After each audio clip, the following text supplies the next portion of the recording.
ശക്തമായ കാറ്റിലും മഴയിലും ജില്ലയിൽ നാശനഷ്ടം.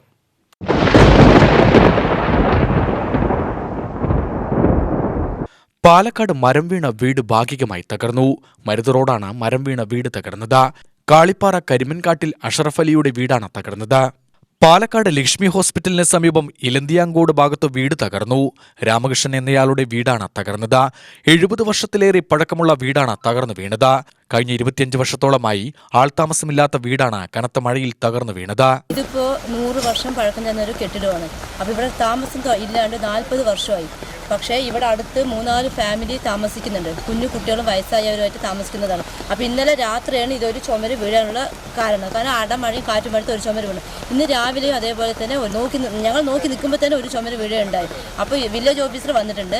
അപ്പോൾ സാറ് വന്ന് ഇവിടെ സ്ഥലം പരിശോധിക്കുകയും ഈ കെട്ടിടം മുഴുവനായിട്ട് ഇവിടെ നിന്ന് പൊളിച്ചു മാറ്റുന്നുള്ള നടപടി സാർ സ്വീകരിച്ചിട്ടുണ്ട്.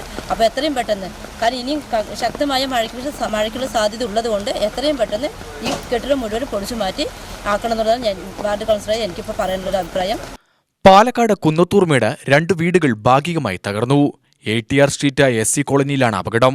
മാരിയപ്പൻ, ഗോപിനാഥൻ എന്നിവരുടെ വീടുകളാണ് തകർന്നത്. അപകടത്തിൽ 4 വയസ്സുകാരിക്ക് പരിക്കേറ്റു.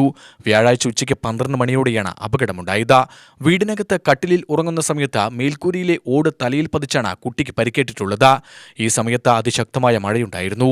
വീട് ശോചനീയാവസ്ഥയിലാണെന്ന് ചൂണ്ടിക്കാട്ടി അധികൃതരോട് നിരവധി തവണ സഹായം ആവശ്യപ്പെട്ടിട്ടും ഫലമുണ്ടായില്ലെന്നാണ് വീട്ടുകാർ പറയുന്നത്. സംഭവം കാറ്റും മഴയും വന്നു. അപ്പം ഞാൻ മെഡിക്കൽ ഷോപ്പിലായിരുന്നു. വന്നിട്ട് ഞാൻ ചോറ് വറുക്കായിരുന്നു നഴിയേറ്റിട്ട്. അത് വാർത്തുകൊണ്ടിരിക്കുമ്പോഴാണ് ഇവിടെ സൗണ്ട് കേട്ടത്. ചുമര അങ്ങോട്ട് വീണത് ഓടും ഇങ്ങനെ സൗണ്ട് കേട്ടു. അപ്പം ഞാൻ ഓടി വന്നു. അപ്പോൾ കുട്ടി കരഞ്ഞുകൊണ്ട് വരുന്നു. അവൻ്റെ മകള് കുട്ടിയും കൂട്ടിയിട്ട് കരഞ്ഞു വരുന്നു. അപ്പോൾ ഞാൻ എന്താ മോളെ എന്തെങ്കിലും പറ്റിയോ? ഇല്ല, ഓട് വീണതാണ് എന്നും പറഞ്ഞു. അപ്പോൾ ഇവിടെ ഇങ്ങനെ ഇതായിട്ടുണ്ട് ഓട്. കുട്ടിക്ക് ഇവിടെ ഒരു മുഴയുണ്ട്, ചെറിയ കുട്ടിക്ക്. അതാ സംഭവിച്ചത്. അപ്പം ഞാൻ നമ്പറിനാണ് ആദ്യം വിളിച്ചത്, വന്നില്ല. ദിവ്യയാണ് ഇവിടെ വാർഡ് നമ്പർ. ഒന്നിനും വിളിച്ചാൽ വരുന്നില്ല, ഒരു സഹായം ചോദിച്ചാൽ തരുന്നുമില്ല. അങ്ങനെയാണ് ഉള്ളത്. അപ്പം ഞാൻ എന്താ ചെയ്യേണ്ടതെന്ന് ഒരു പിടുത്തം കിട്ടുന്നില്ല.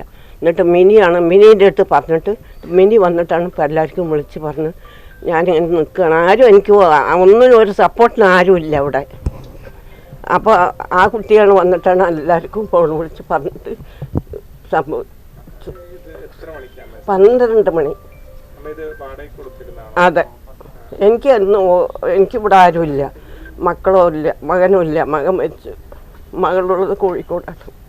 അപ്പോൾ മാരിയ പൂജയ്ക്ക് വന്നിട്ട് വന്നു പോയ ഒരു മക്കൾ. UTV news, Palakkad.